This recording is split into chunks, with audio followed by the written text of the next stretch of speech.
Bonjour à tous et bienvenue dans ce Learn and Lunch sur le pilotage de la consommation d'énergie dans le résidentiel. Je m'appelle Andy Sultana, je suis responsable des électriciens du Sud-Ouest et je suis ravie d'animer cette émission aujourd'hui. J'espère que tout se passe bien à distance avec votre responsable commercial. Aujourd'hui, je suis donc accompagnée de notre expert en solutions connectées, Olivier Rorive. Bonjour Olivier. Bonjour Andy. Et aujourd'hui, tu vas pouvoir nous éclairer sur l'électrification des nouveaux usages dans le résidentiel. Exactement. Alors, on a aujourd'hui une électrification des usages, des nouveaux usages qui apparaissent. Pourquoi ? Parce qu'on est sur un contexte spécial, changeant depuis maintenant quelques années. On se rend compte aujourd'hui que on a déjà le facteur numéro 1 qui est l'augmentation des coûts de l'énergie de manière générale, aussi bien sur le gaz que sur la partie électrique, même si on entend en ce moment effectivement une stabilisation, voire une réduction liée au bouclier fiscal sur la partie chauffage électrique, mais clairement la tendance des années précédentes et dans le futur amèneront à augmenter de manière très conséquente ce coût de l'électricité et du gaz. Ensuite, pour répondre à ça, des nouveaux usages effectivement qui apparaissent, notamment liés à la décarbonation, au plan de décarbonation. On va retrouver l'électrification du véhicule, donc maintenant le passage au véhicule électrique, où là on aura besoin de gérer ces recharges. On va retrouver aussi, pour des raisons d'économie, d'énergie, l'accroissement constant des installations photovoltaïques et donc un besoin d'utiliser, d'automatiser cette production solaire dans l'utilisation quotidienne des usages électriques. Et puis, derrière ça, on va retrouver évidemment un enjeu important puisque le logement, finalement, c'est le poste de consommation numéro 1 en électricité en France. Très clair sur les nouveaux usages, Olivier. Et du coup, qu'en est-il de la réglementation ? Alors, le gouvernement pousse à l'installation et l'utilisation de ces nouveaux usages, de 1 avec un décret qui sera applicable au 1er janvier 2027, ce qu'on appelle le décret thermostat, qui a pour vocation à pousser le pilotage et la programmation pièce par pièce du logement au niveau du chauffage. On va retrouver aussi, et vous l'avez sûrement tous vu, la prime coup de pouce qui devait accompagner effectivement ce décret thermostat, en tout cas préparé à l'installation. Cette prime coup de pouce a été momentanément stoppée, sera relancée ultérieurement pour des raisons de fraude, pour être tout à fait honnête. Et puis, on a la RE 2020 dans le neuf qui pousse également l'installation et la gestion de ces nouveaux usages dans le résidentiel. Concrètement, Olivier, on sait aujourd'hui que ce qui intéresse le plus le client, c'est sa facture d'énergie. Donc aujourd'hui, est-ce que tu peux nous dire qu'est-ce qui pèse le plus sur la facture du client et aussi ce que Schneider propose pour piloter et donc économiser sur la facture ? Ouais, exactement. Donc ce qui pèse le plus finalement en termes de poste de consommation dans un logement, c'est clairement le chauffage. Le chauffage, ça va tourner autour des 50-70% parfois de la répartition des consommations dans le logement. Ouais. Donc il est important déjà en premier lieu de pouvoir piloter ce poste-là. Ensuite, on va retrouver l'eau chaude sanitaire, un peu moins connue finalement du particulier, mais l'eau chaude sanitaire est un gros poste consommateur dans le logement, entre 17, 25, des fois même, voire 30% de sa consommation. Okay. Donc là aussi également, des grosses économies à faire en pilotant sa partie eau chaude sanitaire. Et puis, derrière, on va retrouver l'électrification, l'utilisation de tous les appareils électriques, comme sa plaque de cuisson, les appareils électroménagers, et puis, clairement, la gestion des veilles. Les véhicules électriques, effectivement, tu as raison, le véhicule électrique qui est un gros poste de consommation, puisque quand on en a un chez soi, ça peut représenter jusqu'à 40% de sa facture. Derrière, on va retrouver aussi les veilles. On a de plus en plus d'appareils multimédia à la maison. Et derrière, il est important de pouvoir les piloter en éteignant toutes les veilles la nuit, puisque ça permet d'éviter des consommations finalement pour rien. Donc on sait tout ce qui se passe du coup sur la facture du client, les répartitions, mais concrètement avec les solutions de Schneider, qu'est-ce qu'on peut économiser in fine ? Alors chez Schneider, on a une solution unique pour aller piloter, programmer, automatiser tous ces différents postes de consommation dans le logement.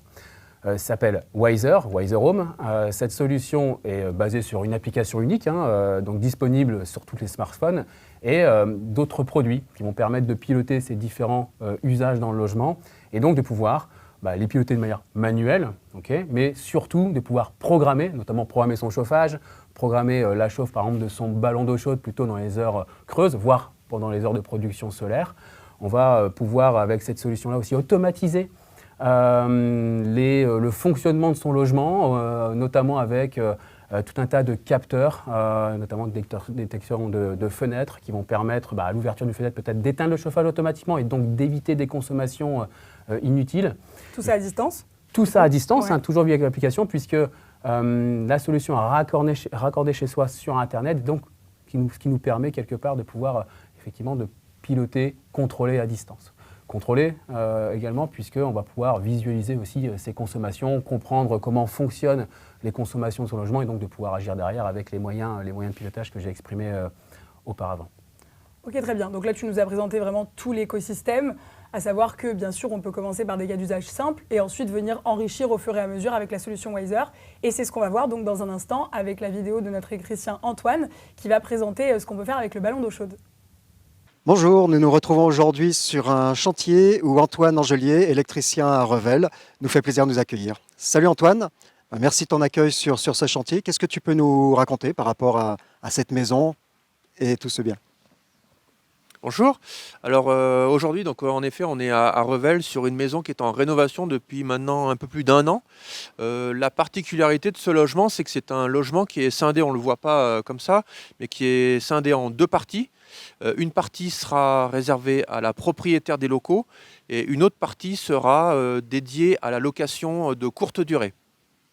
Et ce qui m'a amené aujourd'hui à faire une proposition technique Wiser, c'est pour le pilotage des chauffe-eau.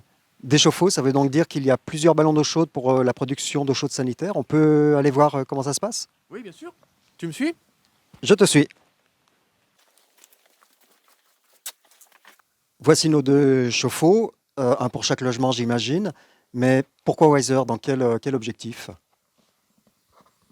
Alors déjà, en deux chauffe-eau, pourquoi? Parce que déjà en termes de capacité, on n'avait pas suffisamment de volume d'eau chaude pour les deux logements. Et le besoin est complètement différent entre les deux logements. Donc ce qui m'a amené à proposer Wiser, déjà, c'est pour plusieurs raisons. Déjà, c'est que la cliente souhaitait piloter au moins un chauffe-eau en heure creuse et optimiser ses consommations. J'ai appris tardivement que les chauffe-eau seraient à la cave. Du coup, le câblage n'a pas été prévu sur l'information heure creuse jusqu'au tableau électrique et jusqu'au chauffe-eau. Donc, j'ai dans un premier temps pensé à Wiser. J'ai fait quand même un comparatif avec l'équipement qui de base doit être ou pourrait être fait grâce à une ou des horloges. Financièrement parlant, comparaison horloge et Wiser, déjà je me suis rendu compte que Wiser était mieux placé en termes économiquement parlant, on va dire. Du coup, je me suis orienté sur la solution Wiser dans un premier temps. Ok, et donc plus concrètement, cette installation Wiser, elle va comprendre quoi comme produit pour gérer ces deux ballons? Alors déjà l'offre minimum, ça sera de mettre un module chauffe-eau dans un à chaque fois chauffe-eau. Donc les petits modules Wiser se placent directement sous le capot de chaque chauffe-eau et ils seront raccordés en communication Zigbee avec la passerelle. Et la passerelle aussi, je me suis posé la question de mettre une ou deux passerelles parce que comme il y avait deux chauffe-eau différents, mais de par le besoin de la cliente, elle ne voulait pas du tout laisser la main au locataire d'avoir un accès Wiser. C'est elle qui gérera en globalité le paramétrage différent des deux chauffe-eau. Donc deux chauffe-eau, une seule passerelle, des besoins de production d'eau chaude sanitaire différents pour chacun des logements. Comment vas-tu prendre pour le paramétrage? Alors le paramétrage sera en effet différent. Je vais déclarer un micromodule en chauffe-eau qui lui sera géré grâce à l'intelligence artificielle, plutôt rattaché à un algorithme en fait, qui lui sera enrichi lors de l'installation. C'est-à-dire que la cliente va devoir renseigner dans l'application Wiser le type d'occupation du logement, c'est-à-dire le nombre de personnes et les horaires qui seront utilisés pour les besoins en eau chaude. Ça sera pour le chauffe-eau qu'on va dire privé. Et pour le chauffe-eau qui sera dédié à la location, elle rattachera des plages horaires qui seront le reflet des heures creuses et de son abonnement.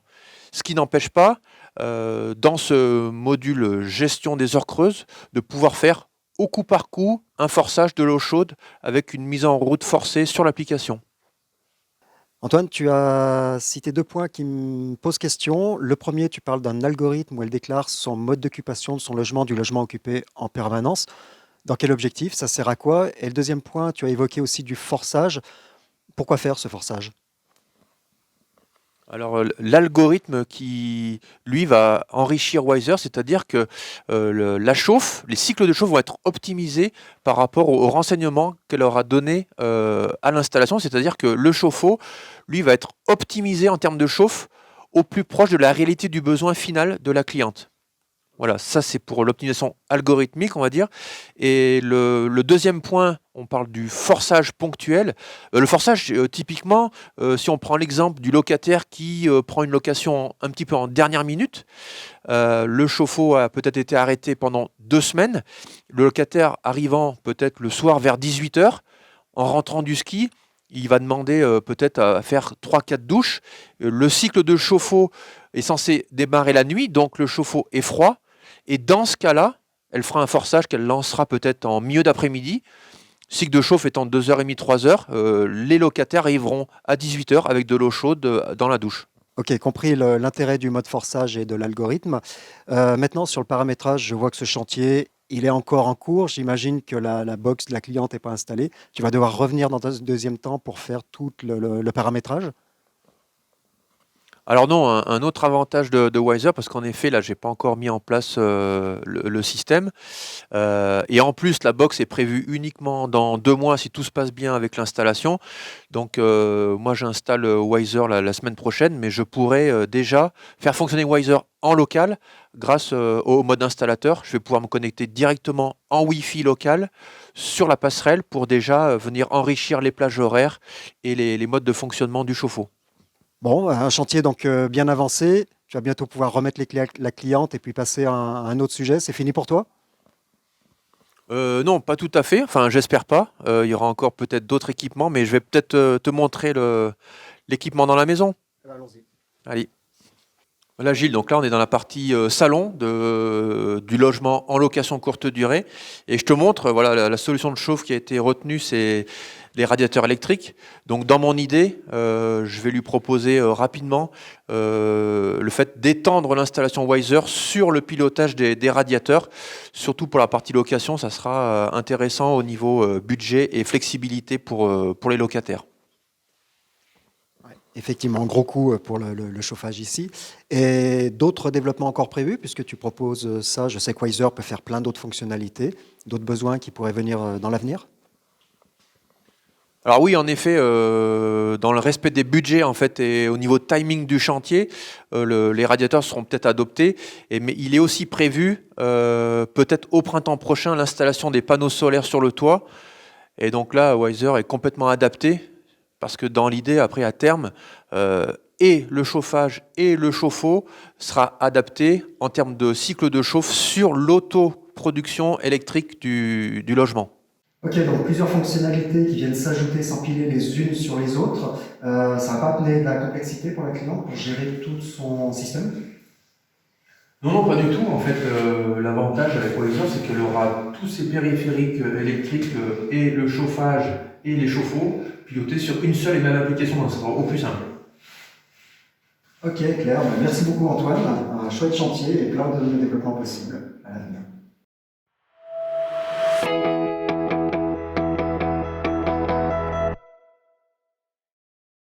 Voilà, donc comme Antoine l'a expliqué, typiquement, un cas d'usage très simple, le ballon d'eau chaude. Et ce qui est aussi très actuel aujourd'hui, c'est le photovoltaïque. Il en a parlé un peu du solaire. Est-ce que tu peux expliquer ce que Wiser peut contribuer pour le photovoltaïque? Oui, alors c'est très intéressant. Donc là, Antoine parlait du ballon d'eau chaude et effectivement d'une visibilité à plus tard d'installer des panneaux photovoltaïques dans le logement. Et là, c'est là où ça devient très intéressant, c'est qu'on va pouvoir, grâce à un nouvel algorithme, une nouvelle fonctionnalité dans Wiser, automatiser la charge du ballon d'eau chaude et même d'ailleurs du véhicule électrique. Plus tard, et Antoine en a parlé, chauffage électrique, on va pouvoir automatiser finalement la planification de ces charges-là en fonction de sa production solaire. Alors qu'est-ce que ça veut dire et comment c'est fait finalement dans Wiser? Donc c'est un algorithme d'intelligence artificielle, une fonction qui est finalement pour l'utilisateur très simple à activer. Néanmoins, pour alimenter ça, il va falloir répondre quand même à quelques questions et puis quelques paramètres vont être pris en compte.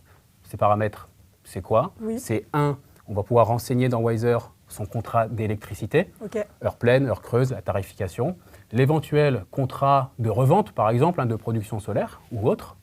On va devoir aussi répondre à quelques questions.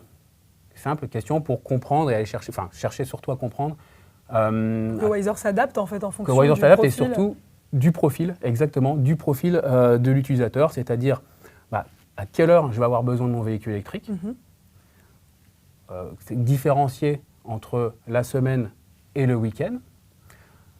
Combien de kilomètres je vais devoir faire par jour, encore une fois, entre la semaine et le week-end, et quotidiennement.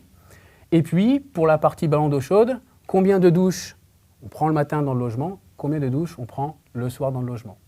Donc avec ça, et en plus de prendre en charge les prévisions de la météo solaire, donc Wiser est en capacité de prévoir 24 heures à l'avance, finalement, s'il y aura une puissance forte en termes solaires, ou plutôt des nuages, en tout cas, voilà, un certain niveau d'ondes solaires, Wiser va mettre ça finalement dans son algorithme, y réfléchir et donc prendre des décisions par lui-même pour planifier finalement la charge du ballon d'eau chaude, la charge de son véhicule électrique, tout en respectant finalement le besoin du client. Alors évidemment, si on n'a pas assez de solaire, Wiser va prendre en priorité la recharge pendant les heures de production solaire, puis si pas assez de temps, puisque peu de solaire dans la journée, Wiser va basculer éventuellement sur les heures creuses, évidemment, qui sont moins onéreuses que des heures pleines, et puis derrière, éventuellement heures pleines au besoin pour aller compléter, encore une fois, la charge de ces deux du ballon et du véhicule électrique. Donc ça s'adapte tout le temps. Tout à fait. Donc là, tu nous as parlé de l'application. Est-ce que tu peux nous montrer finalement les produits qui nécessitent l'installation de la solution Wiser? Alors là aussi, rien de plus simple. Déjà, dans toute installation Wiser, on aura une passerelle. Une passerelle Wiser qui va permettre d'interconnecter tous les produits environnants et donc aussi de renvoyer l'information dans l'application. Donc là, voici. Antoine parlait de micromodules, notamment sur l'eau chaude. C'est ce micromodule que vous voyez là, donc ce micromodule de ballon d'eau chaude. Donc très simple, je raccorde la phase le neutre de l'alimentation du courant et la phase le neutre finalement du ballon. Et grâce à ça, juste avec cette passerelle et ce micromodule, je peux déjà piloter mon ballon, faire une programmation très simple, en heure pleine, heure creuse, et puis après aussi le faire fonctionner avec l'algorithme dont je parlais. Ok. Derrière, on parlait de production solaire, de visualisation des consommations d'électricité. J'aurais besoin, pour faire fonctionner cet algorithme, de 2 capteurs PowerTag que vous voyez ici. Ces capteurs sont des TOR qui communiquent sans fil avec la passerelle. Donc je vais en positionner un à l'entrée de mon tableau électrique pour avoir ma consommation générale de mon logement en direct. Et puis un deuxième sur l'arrivée de ma production photovoltaïque pour avoir l'information de combien je produis à l'instant T. Donc 2 PowerTag comme ceci. C'est un TOR en fait, tout simplement. C'est un TOR qui communique sans fil, tout à fait. Et puis, si je veux piloter en plus la charge de mon véhicule électrique, on a évidemment plusieurs produits. Alors, j'en ai ramené un ici qui est donc la Mureva Ivy Link, la prise renforcée 16 ampères. Incontournable. Voilà, exactement. Ou encore, dans l'écosystème Wiser, on pourrait y mettre dans la gestion de cet algorithme la Schneider Charge qui, elle, peut aller jusqu'à 22 kW. Ok, super. Donc là, on a parlé un peu de tout ce qu'on peut faire dans un premier temps avec donc, la passerelle. Si on parle vraiment de l'installation dans un logement neuf, est-ce que tu peux nous éclairer sur est-ce qu'on a besoin d'une connexion Internet ou non pour appairer au début les produits? Alors, c'est une bonne question. Donc, on va clarifier tout ça. Donc, je vais prendre la partie utilisateur. Donc, l'utilisateur final, oui, évidemment, pour utiliser Wiser, pour avoir l'accès sur l'application et surtout à distance, on aura besoin d'Internet dans le logement. C'est important également aussi pour pouvoir nous permettre Schneider Electric à faire des mises à jour, des mises à jour de cybersécurité, des mises à jour de nouveautés produits, de nouvelles fonctionnalités, puisque Wiser s'agrémente au fur et à mesure de nouvelles fonctionnalités, comme on peut le voir ici. Et puis, côté installateur, la réponse est non, je n'ai pas besoin d'Internet. Et c'est fait pour faciliter la vie de l'installateur. Donc déjà, sur Wiser, je vais avoir 2 parcours à l'entrée et au lancement de l'application. La première qui est le parcours, on va dire, propriétaire de maison, utilisateur. Je crée mon compte, je renseigne mes identifiants Internet, etc., etc. Mon adresse, tout ça. Et un parcours installateur qui va droit au but. Ce parcours installateur qui va me permettre simplement d'aller faire l'appairage des produits, l'installation des produits sans avoir besoin d'Internet. Je vais être très précis là-dessus. Pas besoin d'avoir Internet sur place, donc ça facilite clairement la vie des installateurs. Et je dirais même pas besoin d'avoir connexion 3G, 4G, 5G sur son téléphone. Pourquoi? Parce que la passerelle Wiser va pouvoir générer son propre Wi-Fi. On va pouvoir cliquer sur un bouton sur cette passerelle. Un Wi-Fi va se générer et avec mon smartphone en tant qu'installateur, je vais me connecter sur ce Wi-Fi en local. et donc ce qui va me permettre de faire l'appairage de manière très simple et très rapide de chacun des produits Wiser. Ouais, c'est génial. Donc effectivement, au début, pas besoin d'Internet pour appairer. Ensuite, comme on a dit, c'est une solution qui s'enrichit finalement. Ensuite, on ajoute les produits au fur et à mesure. Donc c'est simple d'utilisation, c'est simple d'installation. Donc c'est vraiment super, c'est une solution pour le coup qui peut s'adapter à tous les besoins. Et on va voir du coup juste après avec notre électricien Olivier cette fois-ci, qui va vous montrer donc comment il a pu en fait générer générer tout son business en fait autour de l'habitat connecté.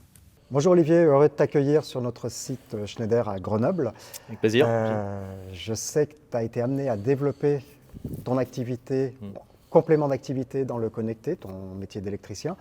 Qu'est-ce qui t'a amené à avoir cette démarche-là ? Alors, y a deux choses. Il y a d'un côté, par conviction, on va dire personnelle, et parce que le monde va comme ça, je pense qu'il faut économiser l'énergie, et je pense que pour plein de raisons, on en est tous à peu près conscients. Et deuxièmement, parce que c'est une opportunité, en fait, justement, ça va avec la première, c'est-à-dire que ça va dans le sens du monde, et globalement, quand on regarde que ce soit la mise à jour de la norme NFC 1500 pour les électriciens, ils connaîtront, et tous les décrets, etc., c'est la maîtrise de l'énergie, les économies d'énergie, et donc Wiser avec des choses comme les power tags qui comptent les électrons dans les fils et différents capteurs qui permettent de mesurer, de voir ce que l'on consomme, c'est assez simple. Et il y en a d'autres qui le font, mais enfin Schneider est à Grenoble, je suis à Grenoble, et puis ça fonctionne bien. Donc voilà, c'est ce qui m'y a amené à passer sur la domotique, mais c'est un mot très large, domotique, et il y a toute une partie qui ne m'intéresse pas vraiment. Et maintenant, savoir mettre en œuvre, accorder, programmer des objets connectés, ce n'est pas forcément quelque chose qu'on apprend à l'école quand on est électricien. Comment tu as ajouté cette compétence à ton métier traditionnel ? Au début, un peu comme tout le monde, je pense, c'est-à-dire j'ai testé chez moi, donc j'ai tout simplement acheté quelques exemplaires de Wiser et que j'ai branché des radiateurs, une chaudière gaz, et installé l'application. Maintenant, tous les jeunes et jeunes électriciens, quand on les forme, je suis de temps en temps formateur, le smartphone, c'est un des outils que l'on a et ils savent très bien faire. Et tout ce qui est connecté, c'est pas très compliqué, quoi. Donc voilà, il faut juste acheter quelques exemplaires et les tester 2-3 fois. Après, il y a aussi une chose, c'est les services après-vente. Ça, ils m'ont beaucoup aidé. De Schneider ou par exemple d'un autre qui fabrique des chauffages, on peut le citer, peut-être Thermor. Et ils m'ont vraiment aidé parce que j'ai passé mes premières demi-journées d'installation avec eux au téléphone et ça marche bien, en fait. Voilà. Et ton logement est devenu ton labo. Ah oui, c'est ça. Voilà, le logement, c'est le labo. Je pense que beaucoup font ça. Et voilà. Puis après, une fois qu'on sait faire, chouette conseil. Comment tu as procédé ? Est-ce que tu peux nous partager ton expérience pour aller trouver tes premiers clients, réaliser tes premiers chantiers ? Est-ce que c'est quelque chose qui est finalement simple ou il a fallu avoir une démarche plutôt axée ? Alors, j'ai pas fait de grandes campagnes de pub. De toute façon, je suis tout seul, donc c'est pas trop mon truc. Mais ça va dans l'air du temps. Et en fait, globalement, lorsqu'on parle d'économie d'énergie et que ça aide, et depuis quelques années, vu le prix de l'énergie, dès qu'on a ce discours-là, les gens écoutent. Moi, j'ai une petite anecdote, c'est sur une chaudière gaz. Il y avait une facture de 100 € par mois, on a installé le système, on payait 30 € par mois. Et en quelques mois, c'était rentabilisé. Enfin, je le sais, c'était quelque chose en chantier. Bref, je ne vais pas rentrer dans les détails, mais c'était réel, concret et direct. Donc, en fait, voilà, ça, il n'y a pas besoin de faire de grands démarchages commerciaux. Et après, ça a été des fois, ça a été tout simplement des demandes de clients. Par exemple, si on a un système un peu compliqué en rénovation, je fais beaucoup de rénovation, où on a du mal à tirer les fils parce qu'il faut aller casser toutes les cloisons. Alors bien sûr, ça veut dire d'avoir des piles, ça c'est aussi un autre inconvénient, mais encore que là, il n'y en a pas dans ce système si on met ça. Enfin voilà, en gros, ça permet de connecter par exemple tous les chauffages et sans avoir à tirer des fils. Donc ça a été la demande de clients et puis parce qu'il y a l'oreille sur les économies d'énergie, donc c'est assez simple. Nouvelle compétence acquise, les premiers chantiers, les premières demandes qui tombent, reste à les chiffrer. Comment tu gères cette partie-là ? On sait que les produits connectés à raccorder ou autres, ça reste du métier d'électricien. Après, il faut les programmer un petit peu en dehors. Comment tu gères ce temps-là, les éventuels aléas qu'il peut y avoir dans la programmation ? La partie programmation, en fait, avant, si on parle en dehors des systèmes Wiser, par exemple, les radiateurs devenaient de plus en plus perfectionnés et il y avait des systèmes entre guillemets de programmation dedans qu'il fallait aussi un petit peu de temps pour les prendre en main. Au début, c'est du temps que j'ai pas chiffré, en tout cas que j'ai accepté son coût à ma charge, c'est-à-dire que je ne vais pas facturer au client le temps où je me forme. Mais c'est pour ça que je reviens à ce que je disais tout à l'heure, passer du temps chez soi à faire des tests avant d'aller sur le chantier pour être plus efficace. Si on a des soucis, pas hésiter à appeler les SAV qui sont là pour nous aider. Enfin, sincèrement, je ne sais plus comment il s'appelle son prénom, celui qui m'a aidé à Schneider, mais il m'a vraiment passé du temps et il m'a rappelé, etc. Donc ça marche bien. Il ne faut pas hésiter à regarder des tutos pour voilà, s'entraîner. Mais il faut accepter que ce temps-là, on ne peut pas le facturer. Alors, on augmente un peu le devis, on essaye, mais après, il y a une réalité. Si on l'augmente trop, ça ne passera pas. Donc, les premiers, ils ne seront pas très rentables. Et puis, plus on avance, plus c'est rentable. Et après, c'est des demandes et c'est des systèmes qui rendent bien service. Donc, ça rendra, en fait, ça peut nous faire gagner du temps par la suite. En tout cas, et puis ouvrir de nouveaux marchés. Parce que économie d'énergie, forcément. Ok, donc aujourd'hui, le connecté, c'est une réalité pour toi. Ça représente quoi dans ton activité actuelle et surtout, comment tu vois l'avenir? Est-ce que tu vas stabiliser ou est-ce qu'au contraire, tu penses en faire ton activité principale? Alors, l'ordre de grandeur, on va dire qu'il y a 3 ans, je ne faisais quasiment pas du tout. Il y a 2 ans, ça représentait 5%. Et cette année, on va dire qu'il y a presque 20% de mes chantiers qui en utilisent, voilà, à peu près. Et pour l'instant, moi, je fais essentiellement de la rénovation de résidentiel. Je suis une petite entreprise à moi tout seul. Donc voilà, plutôt du résidentiel, mais je ne rentrerai pas dans le détail, on travaille avec d'autres, etc. Mais en fait, des bâtiments tertiaires comme des bureaux ou des commerces qui ont aussi des grosses factures énergétiques et avec souvent des systèmes qui sont censés gérer le chauffage, la ventilation, etc. mais qui ne sont pas du tout efficaces parce que personne ne sait le régler. Et ben ça, en fait, voilà, il faut commencer par savoir ce que l'on consomme pour faire des économies. Et donc moi, je me dirige, petit à petit, je me forme en fait pour aller dans cette direction. Et j'ai déjà commencé avec des bureaux, des bâtiments que je connais, et voilà, où je teste un peu le système à une échelle un peu plus grosse. Et ils sont très très intéressés globalement. Et puis il y a d'ailleurs, intéressés parce qu'il y a aussi des obligations, il y a des décrets pour ceux qui font du tertiaire, des collègues. Il y a le décret tertiaire et le décret BAX, ça concerne les gestions techniques des bâtiments. Ils vont être obligés de plus en plus. Donc ça, c'est une façon d'y arriver. Donc un bel avenir dans le pilotage de l'énergie pour toi. Les économies d'énergie, je pense qu'il y a de l'avenir pour un certain temps. Yes. Merci beaucoup Olivier pour ce partage d'expérience et pour inspirer, j'espère, beaucoup d'autres parmi vous. Merci à vous.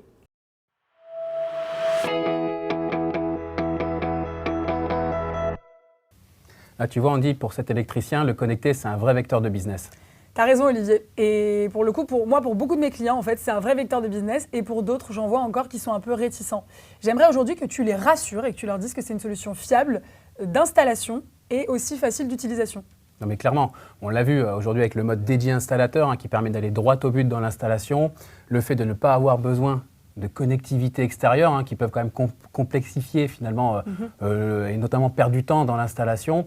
Et puis la fiabilité, on n'est plus sur des solutions d'il y a 5-10 années, effectivement, où ça générait quand même pas mal de bugs, où on devait revenir sur place et donc finalement on n'avait plus quelque part de profit derrière une installation comme ça. Aujourd'hui, tout est simplifié, on a plus de 10 ans sur l'écosystème Wiser d'expérience et notre solution actuelle a plus de 3 ans, d'accord ? Donc une solution qui est fiable, stable, pérenne dans le temps. Parfait. Et on va voir du coup, juste après, avec un témoignage d'un distributeur, qu'en fait on a tout un réseau de distributeurs qui savent très bien comment mettre en avant et comment présenter cette solution. Donc juste après, vous allez voir le témoignage d'un distributeur qui est donc chez Yes Charente et qui va pouvoir nous montrer comment il met en avant ça chez ses clients. Bonjour Emmanuel. Bonjour. Donc toi tu es commercial sur l'agence de Yes Tonnet-Charente. Exactement. Et aujourd'hui on voudrait en savoir un peu plus sur la mise en place qui a été faite autour de Wiser dans ton agence, donc avec une belle TG. Donc est-ce que tu peux nous en dire plus au niveau des produits aujourd'hui que tu as en stock sur l'agence ? Oui, alors on nous a mis à disposition un présentoir et donc on a équipé d'une tablette. Les gens peuvent découvrir le Wiser, aussi avec la valise qu'on nous a mis à disposition pour pouvoir manipuler et montrer aux gens tout ce qui est possible de faire avec le Wiser. Après, en mise en stock, on a bien sûr le basique, les passerelles, tout ce qui est thermostat, actionnaire de chauffage, les prises connectées, pour pouvoir vraiment domotiser toute sa maison en général. Ok, parfait. Et aujourd'hui, tu sais nous dire un peu l'impact que ça a eu au niveau vente sur ton agence ? Alors au niveau vente, ça a boosté un petit peu tout ce qui est économie d'énergie. Les gens recherchaient en fait des systèmes complets pour pouvoir faire des économies d'énergie. Et ça a pu nous apporter en fait des gestions. Par exemple, on a fait un gros projet sur La Rochelle où il y avait des bureaux de location et la personne voulait gérer les chauffages de tous ces bureaux. Donc on a fait 4 projets différents d'une quinzaine de bureaux, donc à chaque fois avec actionnaire de chauffage, passerelle plus thermostat. Et ça nous a permis en fait de pouvoir, avec un seul accès, gérer plusieurs sites et pouvoir domotiser toute la partie chauffage de ces bureaux-là. Ok, parfait. Et du coup, tu as parlé de valise. Aujourd'hui, par exemple, sur un type de chantier comme celui-ci, la valise, elle a pu te servir du coup à montrer Oui, ça me permet en fait alors déjà de former aussi les utilisateurs, parce qu'il y en a certains qui ne connaissent pas le Wiser. Donc j'apporte en fait ma qualité de formateur. Je leur explique comment cela fonctionne, ce qu'ils peuvent espérer et apporter à leurs clients finaux. Et ça me permet tout simplement de leur montrer ce qu'on peut faire avec le Wiser de A à Z. Ok, parfait. Au niveau événements, comment tu as pu dynamiser un peu l'agence autour de plusieurs événements Schneider? Alors, on a eu la chance d'avoir plusieurs fois des matinées commerciales où étaient présents, que ce soit Frédéric ou Thierry. Et on a aussi accueilli l'année dernière la Route Verte. Et ça a pu permettre à des personnes qui n'étaient pas forcément Schneider de connaître les produits, aussi bien le Wiser que les produits Schneider en général, et de passer le cap. Bah super, bah parfait, on voit un plein d'engouement auprès de Wiser, donc merci beaucoup. De rien, je vous en prie. Très bien Olivier, donc là l'émission touche bientôt à sa fin. On a pu voir du coup tout au long de l'émission que Schneider Electric vous propose du coup des solutions complètes pour piloter votre consommation énergétique. On a vu que c'était très simple, autant d'installation que d'utilisation. On a pu voir tous les produits, on a vu aussi l'application. Merci à toi pour tous ces éclaircissements. Merci Andy.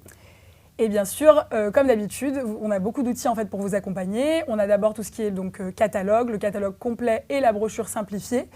Nous avons également une playlist YouTube que moi j'adore parce que c'est hyper simple en fait de voir des vidéos tutos autant pour l'installation que l'utilisation du client final. Et bien sûr, vous avez vos commerciaux qui sont là pour vous accompagner à distance avec leur valise où vous pouvez du coup piloter les produits et les voir directement. Pendant que vous les pilotez, si vous avez des questions, il y a donc Thierry qui est sur le chat, qui attend vos questions spécifiques et qui pourra répondre à toutes vos interrogations. Et c'est la fin de ce Learn and Lunch. Merci à tous de l'avoir suivi. Et j'espère que pour vous, c'est beaucoup plus simple et que vous êtes convaincus par nos solutions pour piloter votre consommation énergétique. Et j'espère vous voir pour d'autres Learn and Lunch. Bon appétit à tous. Bon appétit.